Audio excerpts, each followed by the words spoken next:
มาสงกาป้อมหมอว่วนสีหมอลงตื่นไก่สางสัตเทเน่เกี่ยวเลยลองในสีเสาที่มาเอาซัดหนอลองเสาสัลลาสิทธินั้นมาไข่ในบันปีนอเขาอยู่ในปืนซาโดในพลาลองเป็นก้นมังมีสื่อว่าสุดาสิทธิอยู่เป็นก้นมังมีหนอลองเสาในตีกว่าทบคุณอคำในแลมันจังไปแผ่มาตีจอมกลางตางนั้นอยู่เมื่อว่าตึกมาจอมตางอยู่นั้นจังไรมาหันนูอันตัวหนึ่งตายอยู่ในกลางตางนั้นเมื่อว่าหันนูนั้นตายแล้วอันเป็นสัตว์ที่หนอลองเสาในสังลาดออกข้อความอันหนึ่ง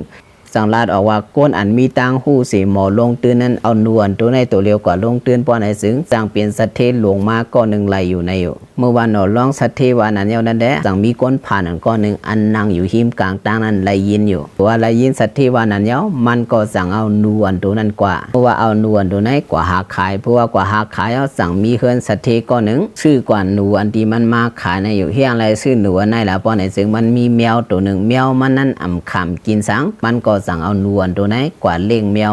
มันก็ไหลมาเงินแคบคำอ่อนแคบหนึ่งอยู่เมื่อว่ามันมีเงินแคบคำหนึ่งแคบยาวนั่นแหละมันกว่าหาซื้อข้าวมูลมาข้าวมูลอันนั้นก็ตีเป็นข้าวมูลอันเป็นแอร์บอลเล็กๆนั่นมันสั่งเอาข้าวมูลอันที่มันซื้อมานั่นเสียตั้งน้ำเสียมาเลี้ยงก้นขายหมอกเขานั้นก้นขายหมอกเขาเช่นนั้นก็สั่งเอาหมอกเขาอันที่เขามาขายนั้นปันมันกว่าก็กำเมื่อปันมันกว่าเยามันสั่งเอาหมอกอันเช่นนั้นกว่าขายขึ้นไหลเงินมาแคบเงินเป็ดแคบอยู่ถึงหนังเมื่อคำขึ้นนั้นมาผลก็แห้งรวมก็แห้งแหละเอาไม้อันมีนาวางหอคำเขานั้นไหลกวนหักกว่าอยู่เมื่อว่ากวนหักกว่าเยามันก็สั่งเอาเงินอ่อนมาแนกปังกว่าซื้อมาเขามูลเสตั้งน้ำหวานจังมาเจอลูกอ่อนเขาอันเตียมมีกานั้นกว่าพันไม้จอมันก็สั่งเอาเขามูลอันนั้นเสตั้งน้ำหวานนั้นเสเลี้ยงเขามาหาลูกอ่อนเมาเจนั้นมาตัดไม้ซอยมันมาเหตุการซอยมันก็สั่งเอาไม้อันร่วมเจนั้นกว่าเห็นหมอกไว้นั้นมันก็สั่งเอาหมอนั้นกว่าขายมาไหลเงินมา16แคบอยู่มันก็สั่งเอาเงินมันครึ่งนั้นหาซื้อโคกินมาเสกว่าหาเลี้ยงก้นอันตัดยาเลี้ยงมาเขานั้นอยู่เมื่อว่ากว่าเลี้ยงเขานั้นยาวแต่อันเป็นก้นตัดยาตัดยื้อเสนะจังลาดมันมาป้อหลุดใส่หางมาก็ลานาตีสวยเทียมในดังมันไว้นั้นมันก็จังกว่าย้อนหูจักก้นกล้าเขาตีหิมตาเฮินกว่าย้อนมืดกืออันเป็นเจ้าเฮือเขาป้อลานง่ายก็กว่าหากับสืบก้นเจออันมีจอมหิมเฮือเจอนั่นไว้สิมันกว่าหากับสืบยาวมันก็สั่งไรยินข่าวอันนึงอยู่ก้นหูจักมันก็หนึ่งตีตาเฮือนั่นสั่งว่าป้อมือผูกมาแต่มีก้นก็หนึ่งมากามามันตีไหนมามันเตี่ยวมามีหมอกขาปากในตังมันเมื่อว่ามันได้ยินอันเนี้ยมันก็จังว่าขึ้นก้นอันปัดยือยาเลี้ยงมาเจอนั้นมันก็จังก็ย้อนให้ก้นอันปัดยือยาเลี้ยงมานั้นปั่นมันก็มา2 มัดอยู่เพราะว่าปั่นมันมา1ก็มัด2 มัดก็มันก็ไหลยือยาตั้งหนำสั่งเอามัดยือยานั้นมาขายบันก้นเลี้ยงมาหาปากอันไหนอยู่ทั้งหมดก็ตีหมอก5 บาทมัดไหนมันก็จังไหลเงินมาเฮงหนึ่งอยู่เป็นอันแทงวันหนึ่งสั่งมีข่าวอันหนึ่งมาแทงอยู่ข่าวอันนั้นก็อันเป็นตีตาเฮือนะแต่มีก้นกล้าลงก็หนึ่งแต่มาตีตาเฮือแน่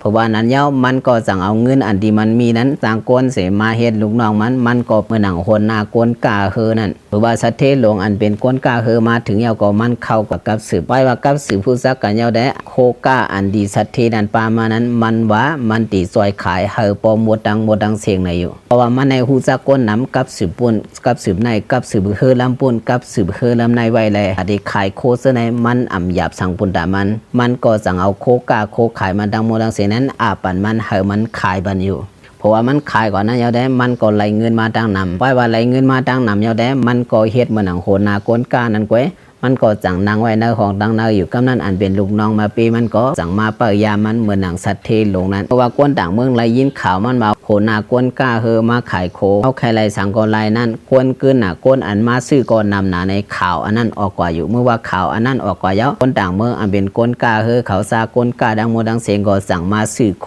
ตีมันอยู่เมื่อก้นมาซื้อโคอันดีมันขายอยู่นั่นแหละก้นในมันขึ้นหนาปนแลมันก็จังว่าอยู่ในห้องอันนึงอยู่ในห้องเสียเอาตะปีมันนั่นเปิดไว้กำนั้นก้นก้าอันที่ใครมาทบมันก้นซื้ออันที่ใครมาทบมันนั้นมันนำป้นหนาเสียเขาสั่งตำวางเปิงอันหนึ่งนั่นก็ตาดีทบมันตาดีชื่อไรโคก้าโคขายมันอำนั้นตาดีใครขายโคก้าโคขายที่มันอันว่านั้นตีไรปันเงิน1 เหงเสียสั่งใครก้าไรขายไรทบมันไรในอยู่เมื่อก้นซื้อดังนำก้นขายดังนำมาสู่มันยาวแดอันเป็นโคก้าอันดีมันไรฮับไว้ดีสัตเทลงนั่นก็หมดกว่าดังหมดดังเสียงอยู่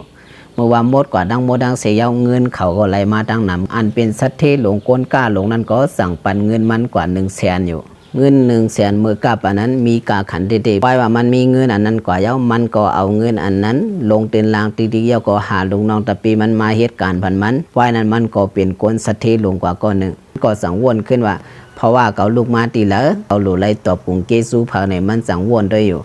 มันก็สั่งกับวนหันสัตเทก้อนหนึ่งอันยามลาดนี้มันว่าป้อเอาหนูได้กว่าเฮ็ดเต็นลางป้อในถึงสร้างเพจสัตเทอยู่นั้นวนไรอันนั้นมาอยู่มือว่ามันวนไรเย้ามันก็สั่งเมื่อดีเมืองนั่นเสเมื่อหาสเตสุราเศรษฐีอันเป็นหนอรองสาวเฮาในอยู่เมื่อถึงก่าเย้ามันก็สั่งเอาเงิน100,000เมื่อกันต่ออันเป็นสัตเทหนอรองสาวเนี่ยกำนันหนอรองสาวก็ตกเสือเฮ้อเปลี่ยนเพอเอาเงิน100,000มาปั่นเขากำเดียวแน่มันสั่งขึ้นต่อว่าสัตเทเอาลืมยาวห้าเมื่อปนมาหลายเช้าปีนั้นอันเป็นสัตเทยามลาดว่าก็เอาหนูอันไหนกว่าเฮ็ดตื่นล่างป้อนในสิ่งสร้างสัตเทไหลอยู่นั้นสัตเทยามลาดไว้ขอความอันนั้นข้าในเอาหนูอันนั้นกว่าเฮ็ดตื่นล่างเสียไหลเปลี่ยนสัตเทมาเตในตั้งสัตเทนั้นอยู่อันเป็นหนอรองสัตเทียวก็ต้องขึ้นข้อความอันนั้นสีตั้งมันสีลาดต่อกันไว้มามืดคือกันอันเป็นหนอรองสัตเทียวในซ้ำมีลูกยิงอ่อนก้อนหนึ่งเป็นหนอรองสาวก็สั่งเอาลูกยิงในอาบปันมันอยู่ไว้มาอันเป็นทรายก็ในก็ไล่เป็นนาเฮือเลียวกันกว่าตั้งสุราสิทธิอันเป็นสัตเทนั้นเอาค่ะหน้าปู่โมในแรกกวนเอากำนำตีวนว่าย้อนหนูเสเป็นสัตเทกว่าในอยู่ตีเต้เป็นย้อนหนูตัวเลียวเสสัตเทกว่ามันจะย้อนว่ามันหมอเอาหนูนั้นกว่าลงตื้นหมอวนยาวก็หมอกับสืบเปิ้นเมื่อหมอเข้าออกเปิ้นหมอถ่อมข้าวถ่อมเงาอันเปลี่ยนอยู่อันมีอยู่แลมันสังสัตเทกว่าเพราะว่าเฮาหมอฮู้เฮาหมอเข้าออกเปิ้นเฮาหมอกับสืบเปิ้นบ่ในซึ่งการงานอันเดียวเฮ็ดไปมามีอันเดียวเฮ็ดนั้นตีเซียวคืบหน้าตีเซียวถึงตีคนว่านักสัตว์ปืนหนอลองเสาในตีปันดังฮู้พี่น้องเขาเสียนั่นอยู่เสาเฮาเซ็งตีงอนอำนั้นเสาต้านเมื่อสุงกูก็ค่ะ